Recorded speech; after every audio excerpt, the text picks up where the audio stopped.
Good morning, students. Now we will study about promotions. So first we understand about what do you mean by promotion. So promotion is a type of communication between the buyer and the seller. The seller try to pursue the buyer to purchase their goods or services through promotions. It help in making the people aware of the product, services or a company. It also help to improve the public image of a company. This method of marketing may also create interest in the mind of buyer and can also generate loyal customers. अर्थात promotion क्या है? एक type का communication है जो buyer और seller के बीच में होता है.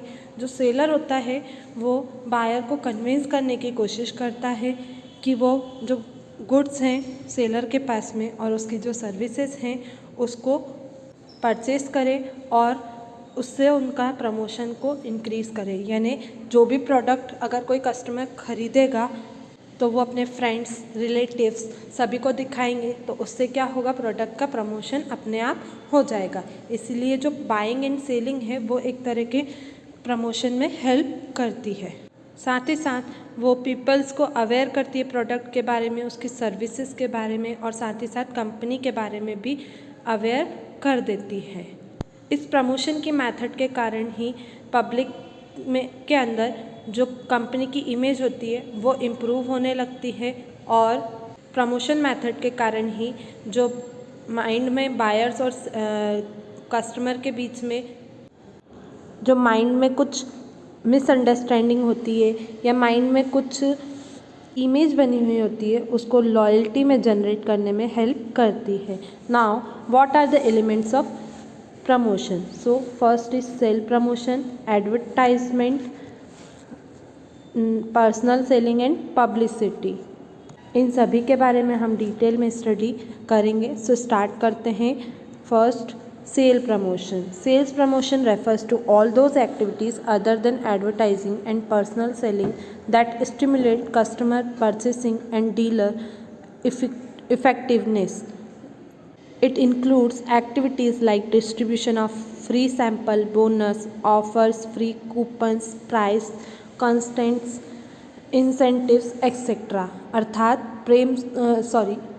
सेल्स प्रमोशन क्या है? एक ऐसी एक्टिविटी है जिसमें पर्सनल सेलिंग और एडवर्टाइजमेंट दोनों इंक्लूड होती है और कस्टमर जो है वो इफ़ेक्टिवनेस के साथ में परचेसिंग करने में और गुड्स के साथ में डील करने में इंटरेस्टेड रहता है. ये जो सेल्स प्रमोशन है ये सारी एक्टिविटीज़ को इंक्लूड करता है, जैसे फ्री सैंपल में डिस्ट्रीब्यूट करना, बोनस प्रोवाइड करना और फ्री कूपन प्रोवाइड करना और प्राइस कॉन्टेस्ट रखना, इंसेंटिव्स प्रोवाइड करना. इस तरह से उन्हें सेल्स प्रमोशन कर सकते हैं और ये सब जो है हमारे गुड्स को सेल करने में और एडवर्टाइज करने में हेल्प करता है. Now next is techniques of sales promotion. हम किस तरह से हम सेल्स प्रमोशन कर सकते हैं. तो पहला point, discount. Under this method the customer are offered product on less than the listed price. For example, giving a discount of 30% on the sale of Liberty shoes. Similarly, giving a discount of 50% या 40% by the cottons. अर्थात हम sales promotion कैसे कर सकते हैं? Discount देख के. जब इस मेथड में कस्टमर हमें कोई प्रोडक्ट खरीदने आता है तो हम उसे क्या करते हैं? डिस्काउंट देते हैं. जो हमारी प्राइस होती है उससे कम प्राइस पर हम उसे सेल कर देते हैं. जैसे कि हम लिबर्टी के शूज़ का एक एग्जांपल ले रहे हैं तो लिबर्टी शूज़ के जो सेलिंग प्राइस है उससे हम 30% उसे डिस्काउंट देंगे. तो उससे क्या होगा, हमारा प्रोडक्ट बिक भी जाएगा और हमारा प्रमोशन भी हो जाएगा. Next, that is refunds. Under this method, some part of the price of an article is refunded to the customer on showing proof of purchase. For example, refunding an amount of ₹5 on showing the empty packet of the product price ₹100. अर्थात इस method के अंदर हम क्या करते हैं, कुछ parts जो है आर्टिकल पर रिटर्न होने पर, मतलब कोई पर्सन कुछ परचेस करके लेकर गया है और उसे वापस लेकर आता है, एम्प्टी पैकेट लेकर आता है, तो उसके बदले में हम उसे रिफ़ंड भी कर देंगे। बदले में उसे उसका प्रूफ लेकर आना होता है। जैसे हम एक एग्जाम्पल लेते हैं कि कोई एम्प्टी पैकेट लेकर आता है, 100 रुपये का वो पैकेट था, तो हम उसको एम्प्टी पैकेट को अगर वो दिखाकर ले तो उसे हम 5 रुपीज़ रिफ़ंड कर सकते हैं। ऐसे ही एक एग्जाम्पल और ले सकते हैं, जैसे हम आर्टिफिशियल ज्वेलरीज परचेस करते हैं, तो उस पर कुछ ज्वेलरीज ऐसी होती है जो रिफ़ंडेबल होती हैं। मान लीजिए हमने कोई आर्टिफिशियल चेन खरीदी है, तो उसमें से वो उसकी प्राइस 120 थी, तो उनका प्राइस का जो रिफ़ंड था वो रिटर्न 40% आपको कर देंगे। तो उसके हिसाब से आपको वो रिफ़ंड भी दे देंगे, पर आपको उसकी वो जो आर्टिफिशियल ज्वेलरी थी उसका प्रूफ और या फिर आपको वो ज्वेलरी शो करनी होगी। Next is quantity gift. Under this method, some extra quantity of the main product is passed on as a gift to the customer. For example, 25% extra on toothpaste in a packet of 200 gram toothpaste. Similarly, a gift free of one rich look shirt on the purchase of 2 shirt. अर्थात इस method के अंदर हम क्या करते हैं, कोई भी प्रोडक्ट अगर हमें कोई कस्टमर खरीद के ले जा रहा है, तो उस प्रोडक्ट के अंदर ही हम कुछ एक्स्ट्रा अमाउंट में जो प्रोडक्ट है वो दे देते हैं। जैसे एक एग्जांपल से कि टूथपेस्ट खरीदने कोई कस्टमर आया है, तो 200 ग्राम का अगर वो कोई टूथपेस्ट खरीदता है तो उस पर उसे 25% एक्स्ट्रा मिल जाएगा। ऐसे ही एक और एग्जांपल हो सकता है कि कोई पर्सन शर्ट खरीदने आया है, तो 2 शर्ट पर 1 शर्ट उन्हें फ्री गिफ्ट में दे दी जाएगी। तो इस तरह से भी सेल प्रमोशन किया जाता है। Now next, that is instant draw and assigned gift. Under this method a customer is asked to scratch a card on the purchase of product and the name of the product is inscribed thereupon, which is immediately offered to the customer as a gift. For example, on buying a car, when the car is scratched, such gift is offered like TV, refrigerator, computer, mixer, dinner set, wristwatch, T-shirt, iron press etcetera. अर्थात इस method के अंदर हम कैसे sales promotion कर रहे हैं कि हम इंस्टेंट ड्रॉ करवाएंगे या और उन्हें गिफ्ट असाइन करवाएंगे। उसमें क्या करते हैं, कस्टमर जो परचेस करता है और जब वो कार्ड स्क्रैच कर देता है यानी प्रोडक्ट खरीद लेता है, उसके बाद हम उन्हें इमीडिएट एक कूपन देते हैं और उस कूपन को उन्हें इंस्टेंटली स्क्रैच करने को कहते हैं और उसमें हम जो भी गिफ्ट आता है तो वो गिफ्ट हम उन्हें तुरंत की तुरंत ऑफ़र करते हैं। जैसे कि एक एग्जांपल के लिए कोई पर्सन कार परचेस करने गया, उसने कार परचेस कर ली, देन हम उसे कोई कूपन ऑफ़र करेंगे। उस कूपन को स्क्रैच करने पे उसे कोई गिफ्ट ऑफ़र होता है, जैसे कि TV, refrigerator, computer, mixer, dinner set, wrist watch, T-shirt, iron press, कुछ भी, तो हम उन्हें वो चीज़ गिफ्ट में प्रोवाइड करेंगे। इससे भी क्या हुआ, इस तरह गिफ्ट के थ्रू भी हम सेल प्रमोशन कर सकते हैं। इसी तरह से next, that is lucky draw. Under this method, the customer of a particular product are offered gift on a fixed date and the winner are decided by the draw of lots. While purchasing the product, the customer are given a coupon with a specific number printed on it. On the basis of this number alone, the buyers claim to have won the gift. For example, buy a bathing soap and get a gold coin offer can be used under this method. अर्थात इस method के through customer को particular product gift में दिया जाता है और ये जो गिफ्ट होता है वो फिक्स डेट के दिन विनर डिसाइड किया जाता है, वो भी लकी ड्रॉ के थ्रू। यानी बहुत सारे कूपन सभी कस्टमर्स को दे दिए जाते हैं और सभी पर एक पर्टिकुलर नंबर असाइन होता है। उस नंबर को हम एक फिक्स डेट के दिन डिक्लेयर करते हैं कि और उस नंबर के थ्रू जो कस्टमर होते हैं वो क्लेम कर सकते हैं कि उन्होंने वो गिफ्ट जो है जीता है और हम जो शॉपकीपर होते हैं वो भी उस लकी ड्रॉ को नंबर के थ्रू ही असाइन कर देते हैं, यानी वो गिफ्ट जो कस्टमर जीता है उस कस्टमर को उस नंबर के थ्रू ही दे दिया जाता है। इस तरह से भी एक सेल प्रमोशन किया जाता है। इसके लिए हम एक एग्जाम्पल ले सकते हैं, जैसे हमने एक बाथिंग सॉप लिया, यानी नहाने का साबुन लिया और उस पर बोल दिया कि एक गोल्ड कॉइन ऑफ़र किया जाएगा, पर वो गोल्ड कॉइन एक फिक्स डेट के दिन हम अनाउंस करेंगे, जो पर्सन जीतेगा वो आकर ले जाएगा। तो हम जो कूपन्स कस्टमर को अलॉट करेंगे उस पर एक पर्टिकुलर नंबर असाइन कर देंगे और एक फिक्स डेट के दिन हम वो नंबर लकी ड्रॉ के थ्रू, चिट वगैरह या कोई भी वोटिंग के थ्रू हम निकालेंगे और वो हम नंबर कस्टमर को बता देंगे। और जो कस्टमर जीता होगा वो कूपन अपना लेकर आएगा, वो प्रिंटेड नंबर बताएगा और अपना गिफ्ट लेकर जा सकता है। तो यहाँ पर हमने एलिमेंट्स ऑफ प्रमोशन का सेल्स प्रमोशन कंप्लीट कर दिया। अब हम पढ़ेंगे एडवर्टाइजिंग। सो सेकंड पॉइंट हमारा है advertising.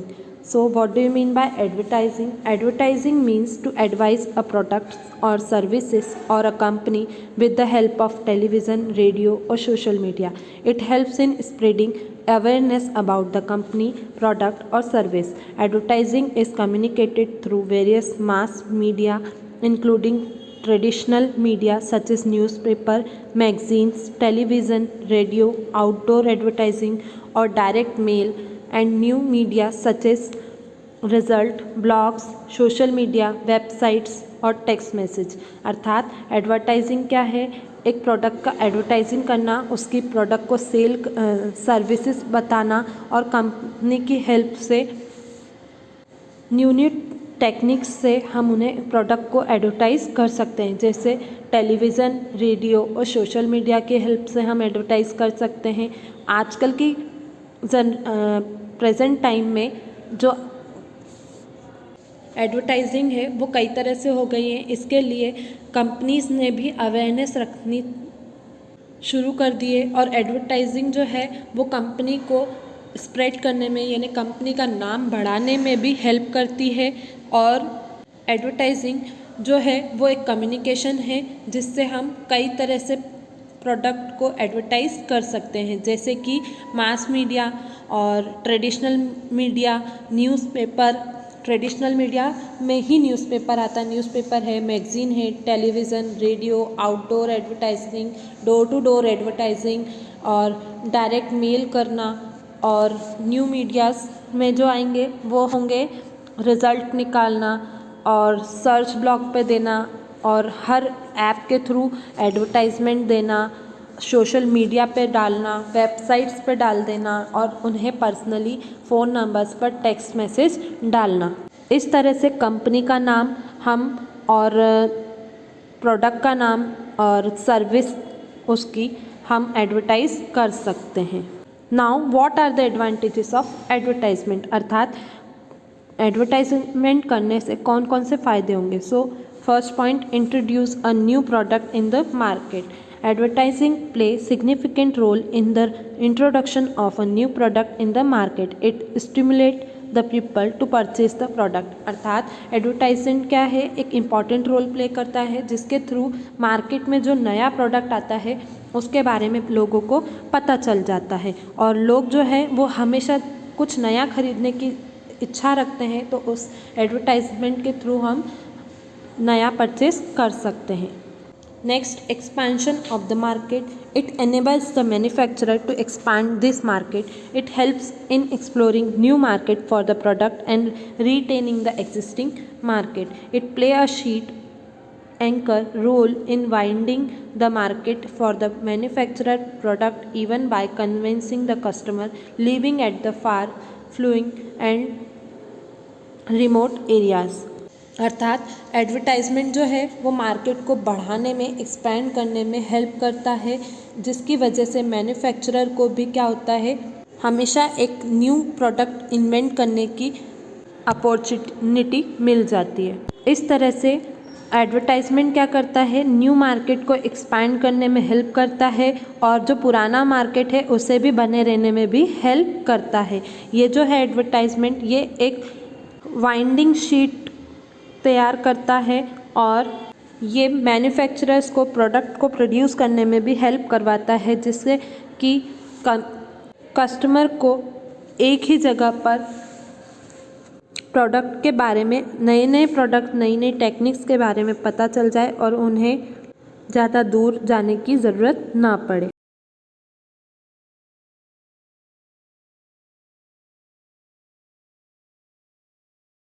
Now, next is increase sale. Advertisement facilitate mass production to goods and increase the volume of sale.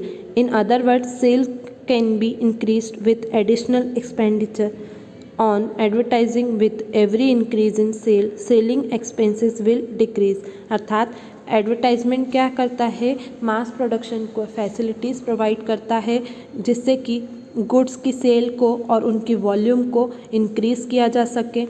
और अदर वर्ड्स में बात करें तो एडवर्टाइजमेंट एक एडिशनल एक्सपेंडिचर है, एक्सपेंसेस है, जिसको इंक्रीज़ करने से या जिसको बढ़ाने से सेल में भी इंक्रीजमेंट हो जाता है। अगर हम सेल में इंक्रीमेंट चाहते हैं तो हम एडवर्टाइजमेंट कर सकते हैं, और अगर हम cell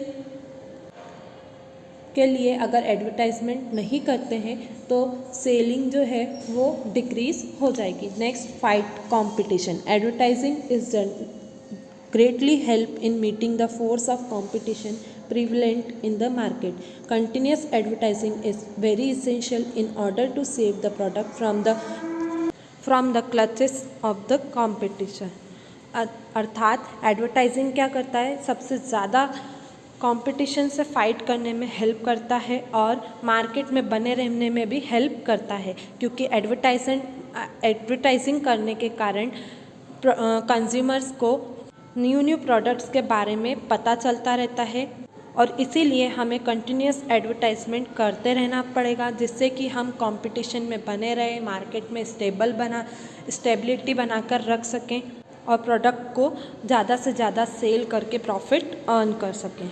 Now next point, that is more employment opportunity. Advertising provide and create more employment opportunities for many talented people like painters, photographers, singers, cartoonists, musicians, model and people working in different advertising agencies.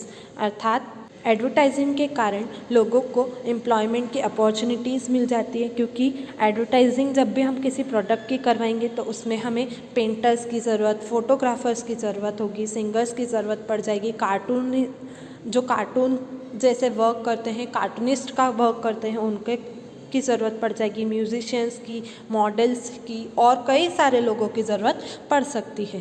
तो इस तरह से advertising की product की हो जाएगी और लोगों को अपॉर्चुनिटीज़ भी मिल जाएगी, उन्हें उनकी जॉब मिल जाएगी जो जिस फील्ड में वो उनकी जॉब करना चाहते हैं। Now next, that is better quality product. Different goods are advertised under different brand names. A branded product assure a standard quality to the consumers.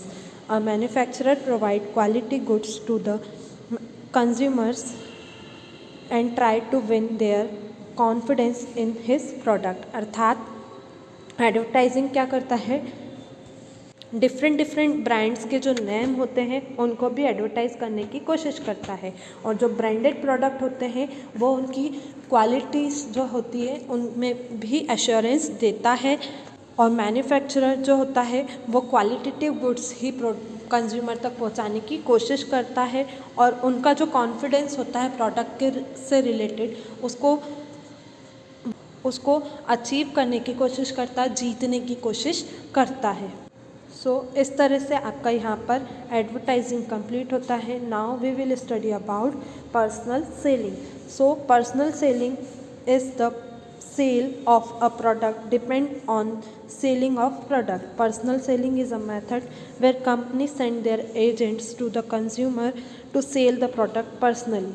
Here the feedback is immediately and they also build a trust with the consumer, which is very important. Personal selling का मतलब होता है कि company अपने agent या अपनी जो workers होते हैं उनको डोर टू डोर प्रोडक्ट को सेल करने के लिए मार्केट में भेजते हैं और पर्सनली अपनी प्रोडक्ट को सेल करवाते हैं, और साथ ही साथ उसी प्रोडक्ट के तुरंत में फीडबैक भी लेकर आने को कहते हैं, जिससे कि कंज्यूमर्स का जो ट्रस्ट है वो जीत सकें, कंपनी जीत सके और ज़्यादा से ज़्यादा प्रोडक्शन कर प्रोडक्ट को सेल कर सकें। और जो पर्सनल सेलिंग है वो कंपनी के लिए बहुत इम्पॉर्टेंट होती है, क्योंकि उससे उन्हें डायरेक्टली कस्टमर्स के साथ में कांटेक्ट बनाने को मिल जाता है और मीडिएटर्स के जो एक्सपेंसेस होते हैं उनको कम हो जाते हैं, तो प्रॉफिट भी ज़्यादा ही होता है। इसलिए जो पर्सनल सेलिंग है वो एक कंपनी के लिए इम्पॉर्टेंट रोल प्ले करती है।